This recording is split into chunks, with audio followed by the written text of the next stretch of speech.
Hello po, magandang umaga po sa ating lahat. Magandang buhay sa ating lahat. Ngayon po ay tatalakayin natin about pasasalamat. Ano para sa inyong pasasalamat? Okay, marami tayong dapat pagtuunan ng pansin sa pasasalamat. Okay ba? Now, hindi tayo magpasalamat. Ano bang maidudulot nito kung hindi tayo magpapasalamat? Meron bang maidudulot kung magpapasalamat tayo? Kung nasa buhay na natin na mapagpasalamat, nakakatulong ba ito sa atin? Kung hindi naman, nakaka-apekto ba ito sa atin? Na ngayon, pag-usapan natin lahat ng mga ganyan. Okay? Pag-usapan natin yung sa ESP8, Module 9 po tayo. Pasasalamat sa ginawang kabutihan ng kapwa. At dito malalaman natin kung ano yung mga sinasabi ng may akda, ano yung mga aral na makukuha natin dito sa ating talakayan. And we'll proceed to our discussion. Handa na ba tayo sa pagtatalakay sa tungkol sa pasasalamat? Na ngayon, ang unahin muna natin is, alamin muna natin, ano ba yung pasasalamat? Para sa inyo, ano bang ibig talaga sabihin ng pasasalamat? Okay lang ba yun? Pag sinabi mong, salamat Brad, salamat po, salamat kaibigan, okay na yun?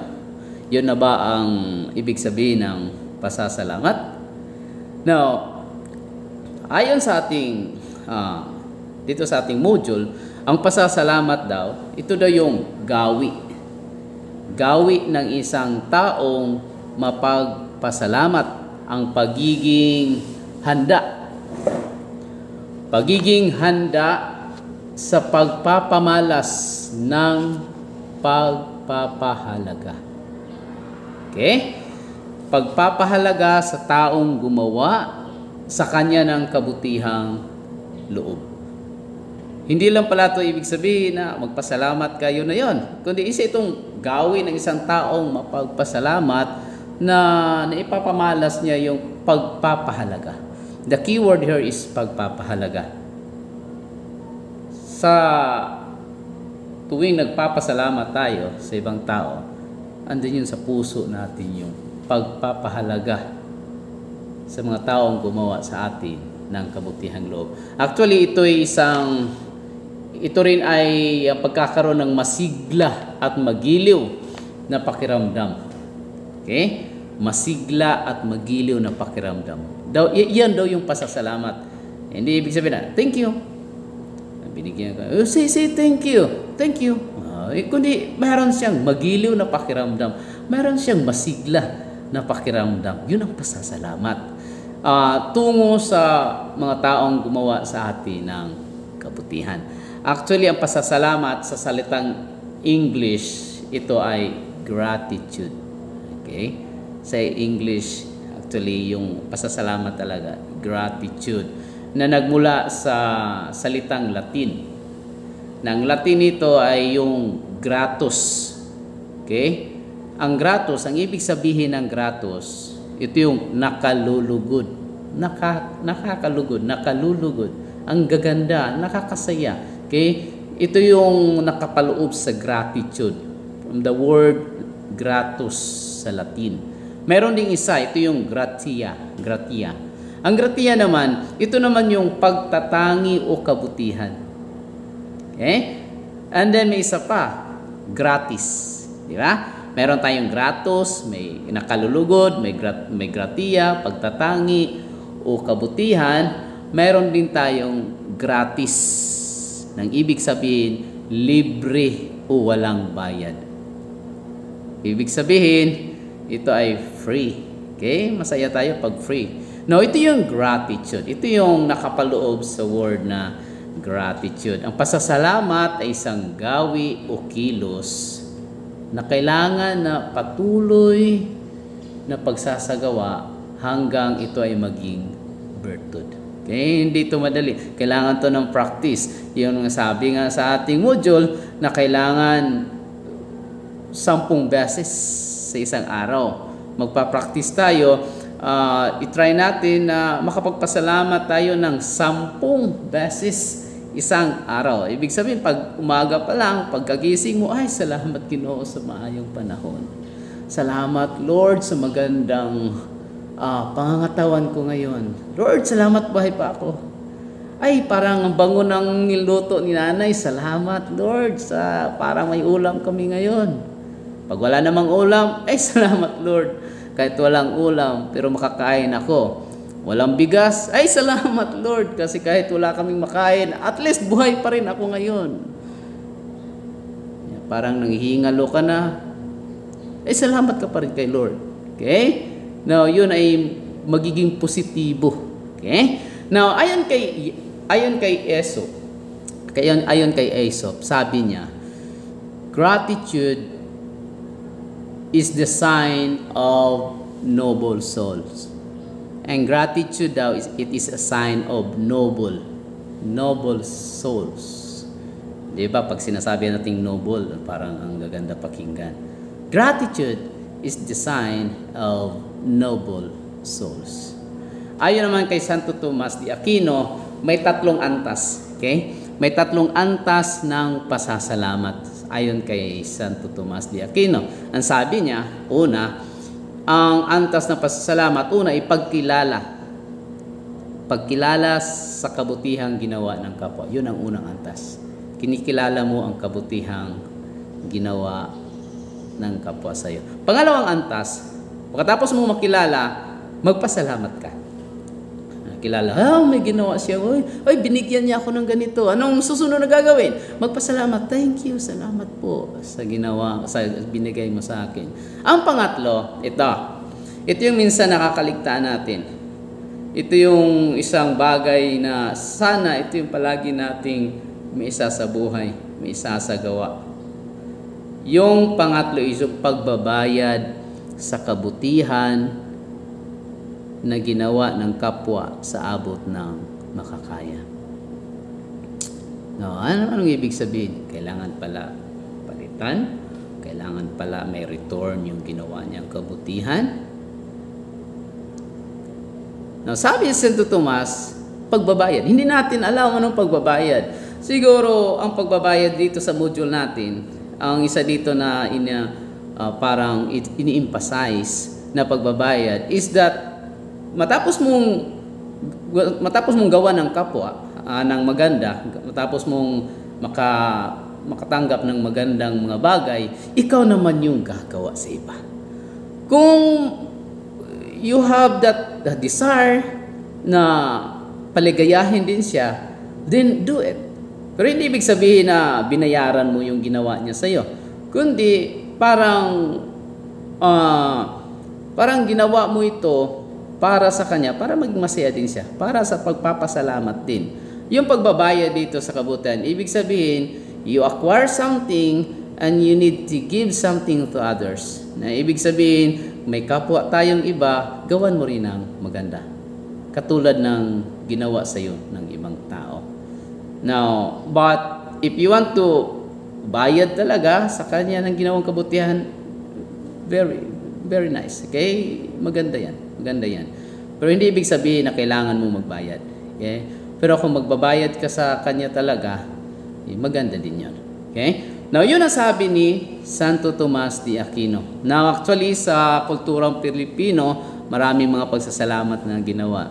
Bawat lugar. Sa mga Muslim, meron din silang tinatawag na, may pagdiriwang din sila na tinatawag na Sharif Kabunsuan. Ito yung si Sharif Kabunsuan ay isang Arabong misyonaryo na ipinakilala ang relihiyong Islam sa mga Pilipino sa Mindanao.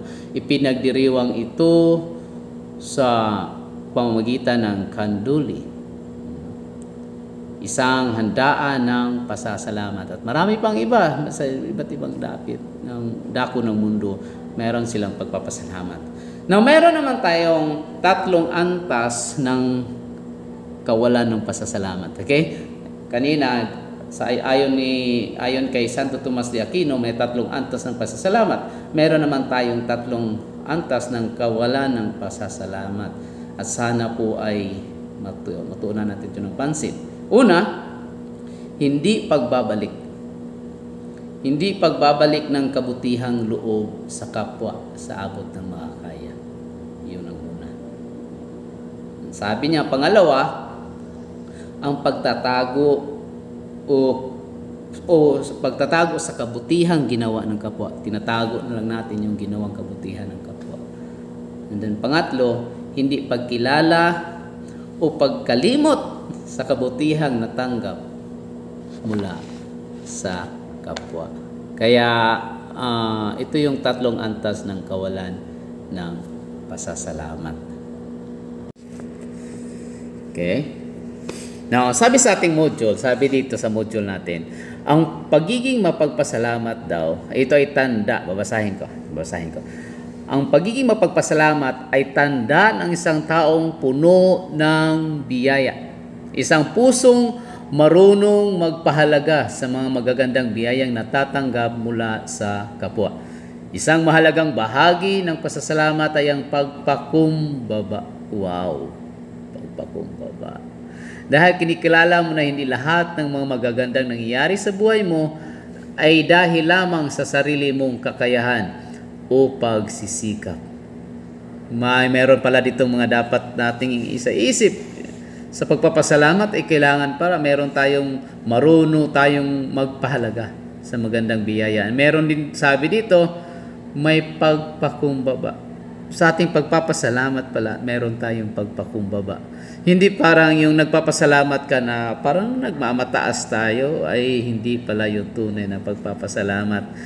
Yung parang nagpapasalamat tayo na parang sino ka, sino tayo, hindi pala yung tunay na pagpapasalamat. Ang pagpapasalamat ay may pagpakumbaba. Okay? Dahil kinikilala mo na hindi lahat ng magagandang nangyari sa buhay mo ay dahil lamang sa sarili mong kakayahan o pagsisikap. Yun ang sinabi dito sa ating module. Ang sabi dito, ang pagpapakita daw ng pasasalamat ay hindi lamang sa taong pinagkakautangan ng loob. Ito yung sinasabi ko kanina. Ang pagpapakita ng pasasalamat ay hindi lamang sa taong pinagkakautangan ng loob, maaring ituon ang pasasalamat sa pamamagitan ng pagkakaroon ng mabuting puso at paggawa ng mabuti sa ibang tao. Yun ang sinabi natin kanina. Now, meron tayong ilang paraan ng pagpapakita ng pasasalamat. Okay? Meron tayong mga ibang paraan ng pagpapakita ng pasasalamat. Actually, napakaraming mga paraan ng pagpapakita ng pasasalamat. Pero dito, meron tayong 7 nakalista. Okay? Yung una nakalista dito sa pagpapakita ng pasasalamat, ito yung ginagawa ng kadalasan, nagkakaroon sila ng ritual. Ritual na pasasalamat. Okay? Parang palagi na talagang ginagawa nila. Parang may schedule na talaga yan. Ritual na talaga nila yan. Na every January, meron silang pagtitipon at pagpapasalamat. Pangalawa, magpadala ng liham. Meron tayong yung pagpapadala ng liham, pasasalamat sa mga tao nagpakita ng kabutihan o higit na nangangailangan ng iyong pasasalamat. Okay, we have the thank you letter. Ginawa nyo na ba yun sa inyong mga magulang o kahit sino? So, bilang pagpapasalamat. Actually, ngayon, iba na ngayon eh. Ano ngayon? Text, chat, messenger na. Di ba? Nakasabi ka na ba? Thank you. Mga ganyang bagay. Now, ito yun ang pangalawa. Pangatlo, bigyan ng simpleng yakap o tapik. Wow! Ito, simple lang. Ito pala, itanda pa rin ng pasasalamat. Bigyan ng simpleng yakap o tapik sa balikat kung kinakailangan. Kasi yung simpleng yakap para to sa mga kababaihan. Di ba mga kababaihan mahilig si yakap-yakap? Hindi naman pwede mga lalaki magyakap-yakap. Di ba pwede ikaw, yakapin mo kaagad yung sino dyan na lalaki. Iba na yon, di ba? Now, pero sa mga babae, ito yung tanda ng kanilang, isa pala ito tanda ng pasasalamat. Then sa mga lalaki, ito yung tapik sa balikat. Sa papa mo, tinapik mo yung balikat ng papa mo, pa, salamat pa. Yung mama mo, niyakap mo na ba si mama mo? Sa likuran, niyakap mo, ma, salamat ma. Naghuhugas, nagluluto si mama mo, andun ka, disturbo, niyakap mo siya. Pinaramdam mo talaga yung pagmamahal mo sa kasayakap. Isa yun pala sa pagpakita ng pasasalamat. And then mga boys, okay?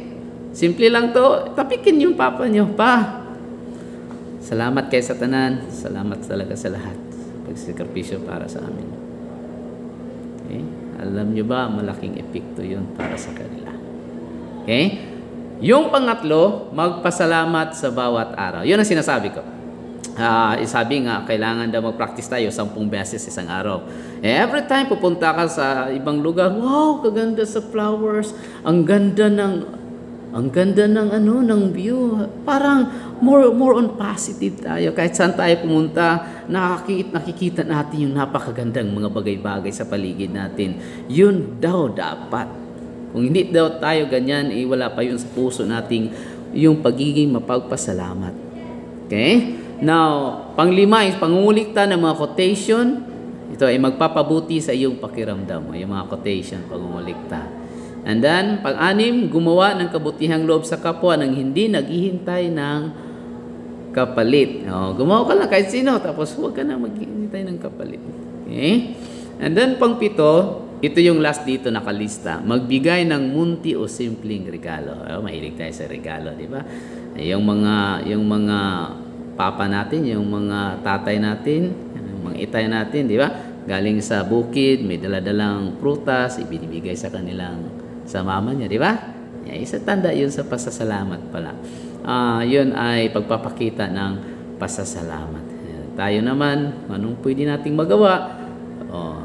Bigyan, magdala ka naman ng kunting snacks para sa mama mo, sa papa mo. Isa pala yung tanda ng pasasalamat. Actually, napakarami pa. Pero ito lang yung sinabi dito. Babasahin ko, sabi dito, ang kabaliktaran daw ng pagiging mapagpasalamat ay masasalamin sa entitlement mentality. Ano bang entitlement mentality? Sad to say, ito yun ang kadalasang nangyayari sa mga kabataan. Sa ngayon, ito na yun ang nasa isip at sa puso ng mga bata, yung entitlement mentality. Ito yung medyo sakit sa ulo. Pero alam natin na kaya natin to. Kaya natin itong mapigilan. Ano bang ibig sabihin ng entitlement mentality? Kasi sabi dito, ito daw yung kabaliktaran ng pasasalamat. Ang kabaliktaran ng pasasalamat ay entitlement mentality. Ang entitlement mentality, ito isang paniniwala o pag-iisip na anumang inaasam ng isang tao ay karapatan niya na dapat bigyan ng dagliang pansin. Dapat bigay talaga yung mga gusto niya. Kung ano yung mga gusto niya, ibigay sa kanya. Dapat talaga may bigyan siya ng ganyan. Iniisip niya na kailangang ibigay ang kanyang mga karapatan kahit walang katumbas na tungkulin o gampanin. Di ba minsan sa bahay, sige, pag-alog isa dito, kay hatag ko ni sa imuhanin ko. Di na mo alog. Walang tungkulin o gampanin. Ang importante sila, wala silang gagawin, ibigay sa kanilang gusto nila. Yun ang entitlement mentality. Kabaliktaran pala yan ng mapagpasalamat. Okay? Now, ito. Sabi ko kanina, ano bang epekto? Ano bang may dudulot nito sa atin kung tayo ay mapagpasalamat? Ito. Grabe ang epekto. Ano ba ang nagagawa ng pagiging mapagpasalamat? Ano ba ang nagagawa? Ayon sa pag-aaral ng Institute of Research on Unlimited Love, RIUL, natuklasan na may magandang dulot ang pagiging mapagpasalamat sa kalusugan. Wow! Meron palang magandang may dudulot ang mapagpasalamat. Ano ba ang magandang may dudulot natin dito sa ating kalusugan? Di ba gusto natin maging malusog tayo? Di ba gusto natin na ayaw natin magkasakit o maraming mga nararamdaman? Ang mapagpasalamat daw, isa itong paraan upang magiging maganda yung ating kalusugan. Una, ano yung unang magiging magandang dulot? Una, sabi dito, ang paglalaan ng 15 minuto. 15 minuto bawat araw na magtuon sa mga bagay na pinasasalamatan ay nakapagdaragdag ng likas na antibodies. Likas na antibodies na responsable sa pagsugpo sa mga bakterya sa katawan. Wow! Kung maglalaan daw tayo ng 15 minutes bawat araw na magtuon sa mga bagay na pinasasalamatan, makapagdaragdag daw ito ng mga antibodies. Natural antibodies, likas na antibodies sa ating katawan, mag-create yan dyan sa loob na sa atin at magiging responsable niya, sugpuin niya yung mga bakterya sa ating katawan. Kung meron tayong mga bakterya sa katawan dyan, sila yung Sila na yung bahala.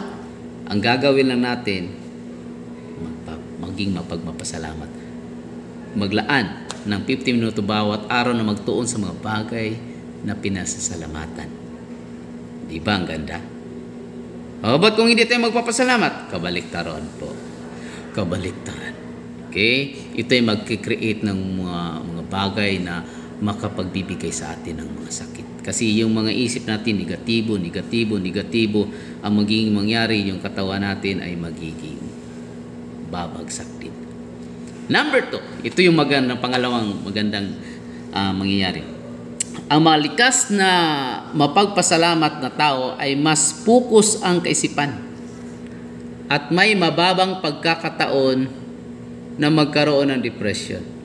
Ang mapagpasalamat pala ay yun pala, hindi masyadong madidepress kasi more on positive siya, more on smile siya, di ba? Kasi kung palagi mong tinitingnan yung magandang mga bagay, ang mangyari niyan, anong mangyari? Kung magandang mga bagay tinitingnan mo, magiging masaya ka. Pero kung pangit yung mga palagi natin tinitingnan, ay magiging malungkot talaga tayo, di ba? No, mahanap tayo ng bagay. Okay, tingnan natin. Hanap tayo ng bagay.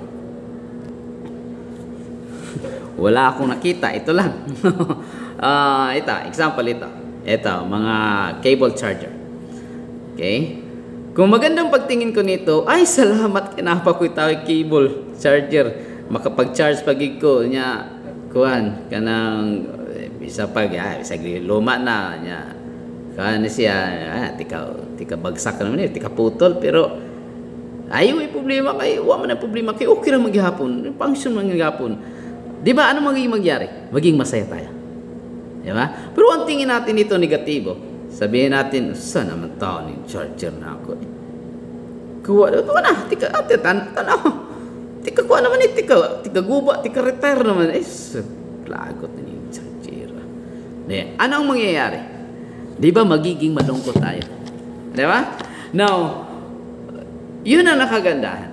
Okay? Kasi kung tayo ay magiging positibo sa buhay, ay hindi tayo magkakaroon ng depression. Pero kung marami tayong iniisip na negatibo, problema, puro na lang negatibo, problemang iniisip natin, yung mga kapangitan, yung mga hindi masaya, ang maging dahilan yun ng ating depression.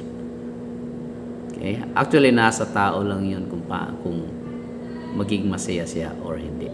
Nasa tao lang yun. Yun ang pangalawa. Ang pangatlo, ang pagiging mapagpasalamat ay naghihikayat upang maging maayos ang sistema ng katawan. Wow! Ito pala yung nagpapaayos ng sistema sa katawan sa pamagitan ng pagkakaroon ng mas malusog na presyo ng dugo at pulse rate. Naapektuhan pala yung ating presyo ng dugo. Yung pulse rate natin, naapektuhan pala yun sa pagiging mapagpasalamat. Kung hindi tayo mapagpasalamat, naapektuhan din yun.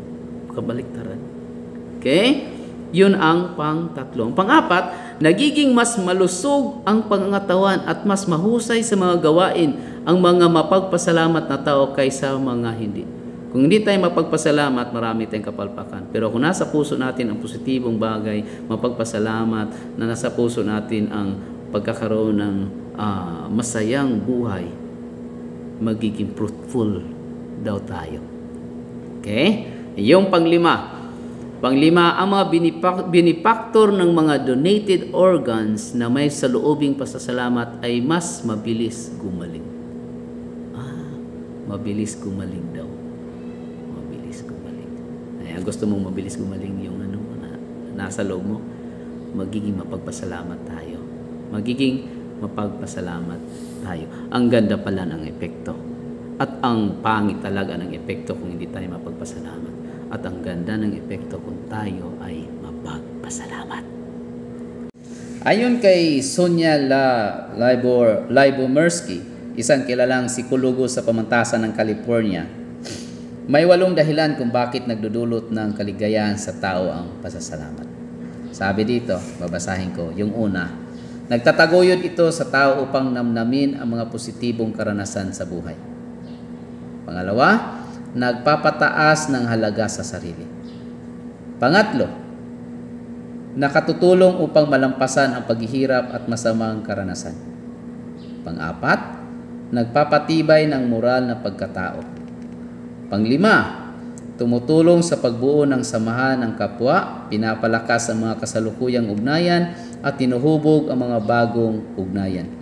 Pang-anim, pumipigil sa tao na maging mainggitin sa iba. Yun ang magiging mapagpasalamat, pumipigil dito mo na maging mainggitin tayo. Bakit pumipigil? Kasi bakit kayo mainggit? Nagpapasalamat ka nga eh.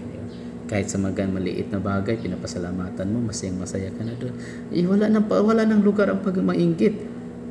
Kasi kontento ka na. Ang pagiging mapagpasalamat kasi, yun yung pagiging kontento. Ang tunay na, ang meaning ng kontento kasi is pagiging mapagpasalamat, maging masaya kung anong meron ka. Yun ang pagiging kontento. Hindi ibig sabihin na sinasabi mo lang na, ay, kontento na ako kontento na ako nito, ngunit hindi ka masaya, hindi ka niya kontento. Maraming tao nga, kontento naman, sir. Kontento lang. Pero hindi sila maging masaya. Kung sabihin natin, masaya ka ba? Ay, di sir, ay, hindi kontento. Kasi ang pagiging kontento, kahit anong sitwasyon ka pa, kahit anong natanggap mo na mabuting bagay, masaya ka doon, yun ang kontento. Okay? Now, pang-pito, hindi sumasang-ayon sa negatibong emosyon. And yung last, tumutulong upang hindi masanay sa pagkahilig sa mga material na bagay o sa kasiyahan. Yun ang mga 8 dahilan kung bakit nagdudulot ng kaligayahan sa tao ang pagpapasalamat. May nakuha ba tayo? May natutunan ba tayo sa ating aralin ngayon tungkol sa pasasalamat? Willing ka ba na maging mapagpasalamat na? I-practice natin yung sarili natin na maging mapagpasalamat? Hindi lang yung iba ang makakabenepisyo nito, kundi tayo mismo. Kalusugan natin, katawan natin, pag-iisip natin, magiging malaking epekto nito kung tayo ay maging mapagpasalamat. At sana tayong lahat ay sama-samang gawin ito, na tayong lahat ay nasa puso talaga ang pagiging mapagpasalamat. Ito lang muna yung ating pag-aaralan sa Module 9, pagsasalamat sa ginawang kabutihan ng kapwa. At hanggang sa susunod pa nating pagtatalakay. Salamat at again, magandang buhay po sa ating lahat.